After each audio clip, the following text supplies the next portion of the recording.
introduce to you OSU's 2012 commencement speaker, First Lady Michelle Obama.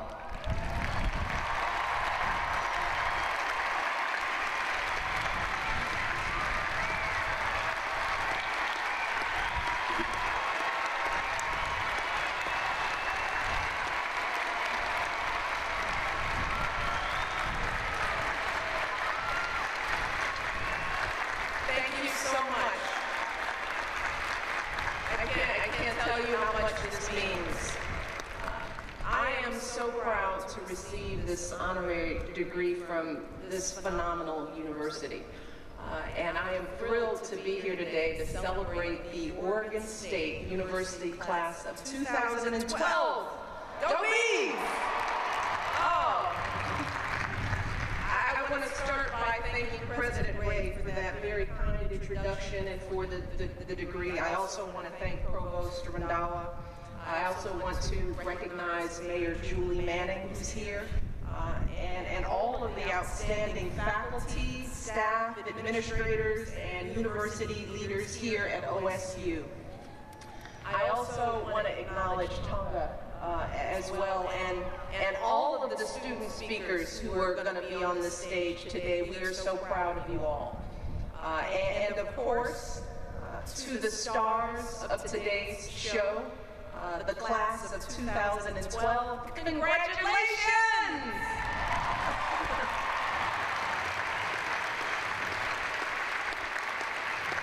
We are all so proud of you. We are proud of how hard you've worked, how much you've grown, and all that you've achieved during your time here at Oregon State. And I know that none of you did this alone. As the President said earlier, you all are here today in large part because of those beautiful people up in the bleachers, the folks who pushed you and believed in you and answered the phone every time you called, even when you were just calling for money. So graduates, again, let's give another round of applause to your family, especially to all of the fathers out there on this beautiful Father's Day. Today is their day too.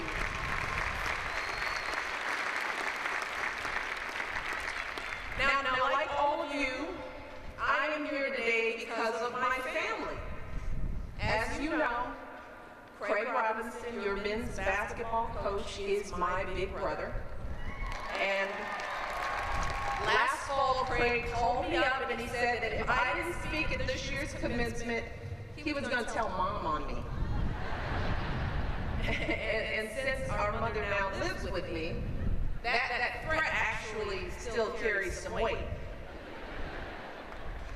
But seriously, I'm not here today just because Craig has turned the Obama family into Beaver believers, which he has.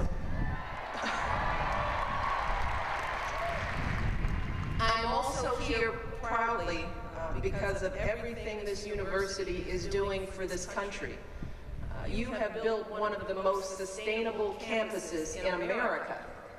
You're conducting groundbreaking research on everything from agriculture to nanotechnology to childhood obesity.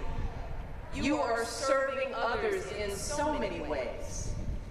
Tutoring children, joining our armed forces, fighting hunger and disease here in America and around the world.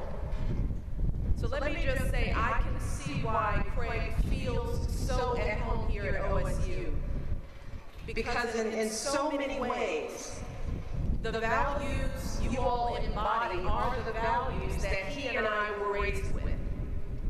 Craig and I grew up on the south side of Chicago, and our family was very close. I mean, literally close, real close. My mom, my dad, Craig, and I, we lived in a little bitty apartment. And for years, Craig and I shared a bedroom divided by a wooden partition to give us the illusion of separate rooms. And at night, Craig and I would whisper to each other through the cracks in that partition until one of us fell asleep, or Mom yelled and said, "Shut up, be quiet," one or the other. But while we didn't have much space, our little home was bursting with love. We spent lots of time together as a family, laughing and sharing stories at dinner each night, playing board games, card games for hours, huddled around the kitchen table. We enjoyed the simple pleasures in life, like getting our report cards because good grades meant pizza for dinner. That was a highlight. Trying to hold in our giggles as Craig put shaving cream on my dad's glasses while he napped. Sleeping on the back porch on hot summer nights when the temperature in our little apartment became unbearable. But it wasn't all fun and games growing up. Our parents were big believers in everyone doing their part around the house. Craig often compared Saturday chores to boot camp. And my parents were even more serious about our academics. My mom taught Craig and I to read long before kindergarten started. And she spent hours volunteering in our neighborhood public school, making sure we got the education she knew we deserved. See, that was the kind of childhood we had. And one day, I will never forget, when my brother was about 10, he asked my dad a simple question. He said, "Dad, are we rich?" To answer this question, my dad took his next paycheck from his job at the city water plant. And instead of depositing that check, he cashed it in small bills. He then came home and dumped out all that money on the kitchen table. Craig was impressed. With all that money, he thought we must be rich. But then my dad started explaining where all the money went each month. A little bit for rent, that much for gas, this much for groceries. And by the time he was done, there wasn't a penny left on that table. And Craig was shocked, and so was I. I mean, here we were, two kids growing up in a family that was just barely working class. But we were convinced that we were wealthy. We knew it. And graduates, that's what I'd like to talk with you about today. I'd like to talk about what Craig and I learned from our family about leading a rich life, no matter how much money you have. And while there are plenty of lessons I could share, there are three that I'd like to emphasize today. The first, no matter what struggles or setbacks you face in your life, focus on what you have, not on what you're missing. My dad taught us this lesson every day by how he lived his life. My dad was diagnosed with multiple sclerosis when my brother and I were still very young. And as he got sicker, it got harder for him to walk.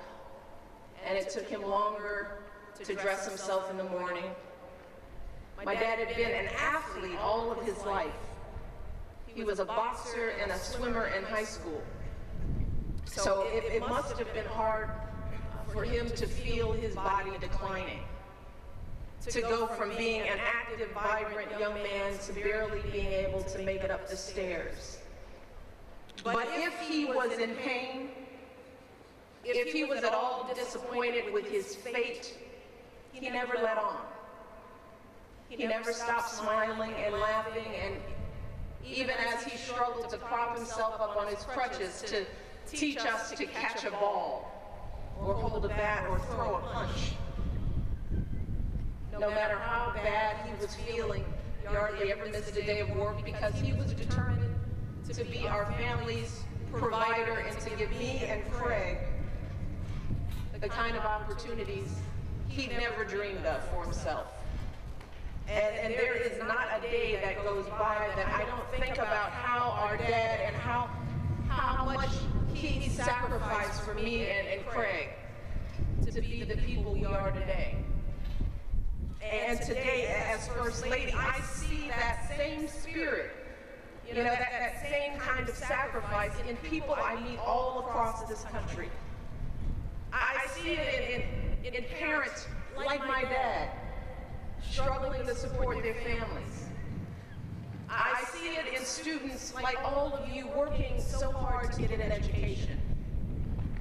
I see it in young people who are serving this country in uniform, facing challenges that most of us couldn't even imagine. And I've seen this firsthand, the sacrifices that our American heroes are making. As First Lady, I've had the extraordinary privilege of visiting wounded warriors in military hospitals all across this country. Many of them are your age or younger, and they have suffered terrible injuries. Some of them have lost a limb. Some of them have lost 2 limbs, some 3. They've endured dozens of surgeries. They've spent months learning to walk again and to talk again. But despite the challenges, they persevere. They aren't looking back. They aren't dwelling on what they've lost. Instead, they are making plans for their lives. They're reimagining their futures. They tell me they're not just going to walk again, they're going to run, and they're going to run marathons. I recently met a young Navy lieutenant named Brad Snyder who'd been blinded by an IED explosion in Afghanistan. He competed in this year's Warrior Games as a runner and a swimmer. And of his service, he said this, he said, "I am not going to let my blindness build a brick wall around me. I give my eyes 100 times again to have the chance to do what I have done and what I can still do." And graduates, more than anything else, that will be the true measure of your success. Not how well you do when you're healthy and happy and everything is going according to plan. But what do you do when life knocks you to the ground and all your plans go right out the window? In those darkest moments, you will have a choice. Do you dwell on everything you've lost, or do you focus on what you still have and find a way to move forward with passion, with determination, and with joy?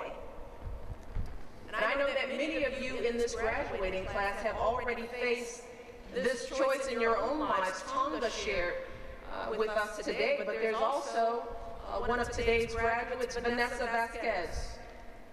Vanessa's parents are agricultural workers with a grade school education. And she came to Oregon State determined to build a better life for her 4-month-old daughter. In addition to being a single mom, she's juggled a full course load and a part-time job. But it all paid off, and today she's receiving her degree in construction, engineering, and management. Her advice, yes, indeed. Her advice to other young people is very simple. She says, with hard work and dedication, anything is possible. And then there's another member of the class of 2012, Nicholas Sitz, who is earning his degree in chemical engineering. I understand that as a member of OSU's solar vehicle team, Nicholas spent 2 years painstakingly building a solar car. But when he took it out for a test drive last summer, it caught fire and exploded. And Nicholas sustained 2nd and 3rd degree burns on his arm, face, and leg. But instead of throwing in the towel, within a month, the team was back at work building another, hopefully less explosive car.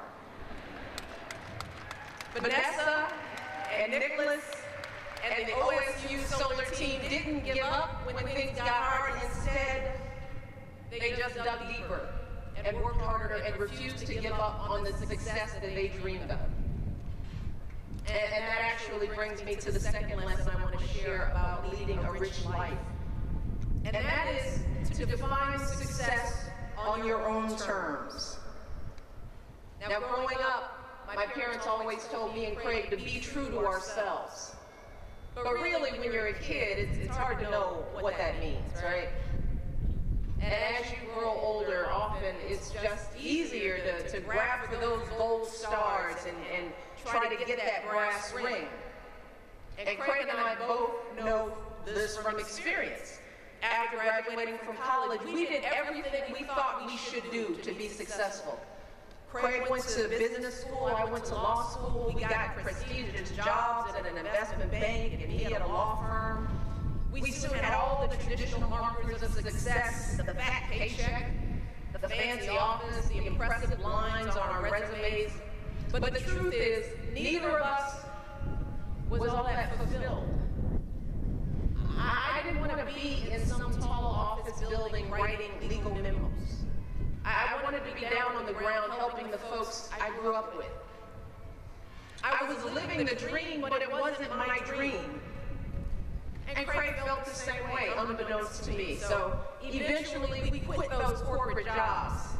I went to work in the mayor's office. Craig got a job coaching basketball. And we both took salary cuts that made our mother cringe. But we were excited about our new careers. We look forward to going to work every morning, and we both realize that success isn't about how your life looks to others. It's about how it feels to you. We realize that being successful isn't about being impressive, it's about being inspired. And that's what it means to be your true self. It means looking inside yourself and being honest about what you truly enjoy doing, because graduates, I can promise you that you will never be happy plodding through someone else's idea of success. Success is only meaningful and enjoyable if it feels like your own. But of course, a successful career alone does not make for a rich life. As you've all learned from the friends you've made and the relationships you've formed here at OSU, what makes life truly rich are the people you share it with. And that brings me to the final lesson I want to offer today. And that is, wherever you go, whatever you do, don't leave behind any unfinished business with the people you love. You see, our dad died of complications from his MS when I was in my mid-20s. And let me tell you, for months, I felt like I couldn't breathe. I had this physical sense of grief, this emptiness in my life that I just couldn't fill. But as hard as it was to lose my dad, and as much as I still miss him every day, I knew that I had never missed a chance to tell my dad I loved him. And he'd always done the same for me. And whenever Craig and I saw him struggling to walk, and we worried that life was getting too hard for him, my mom would always reassure us that he was so proud of us, so proud to be our father, that he felt like he was the luckiest guy ever to walk the earth. And all of that gave me a sense of peace. A sense that I had no unfinished business with my dad. And that's what allowed me to move forward. So graduates, as you make your way in the world, I urge you not to leave behind any unfinished business. If you're in a fight with someone, make up. If you're holding a grudge, let it go. If you hurt someone, apologize. If you love someone, let them know. And don't just tell people that you love them, show them. And that means showing up. It means being truly present in the lives of the people you care about. Liking them on Facebook doesn't count. Nor does following them on Twitter. What counts is making the time to be there in person. Because I can promise you that years from now, you will not remember the texts you've exchanged with your friends here at OSU. But you will remember how they cheered you on at your game, right? You will remember how they brought you chocolate and spent hours comforting you when your boyfriend or girlfriend dumped you.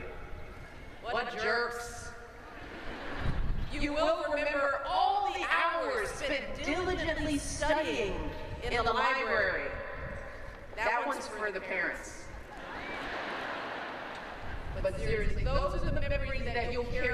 for the rest of your life. Those are the experiences that make you who you are.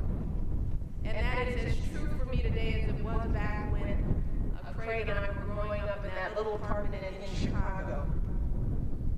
You see, when I come out here to KVAL and I visit my family, I am not the First Lady. I am Coach Robinson's little sister. I am niche to Craig and to my niece and nephews. I sleep on the pull-out couch in Craig's guest room. And my daughters pile into the living room with their cousins for a sleepover.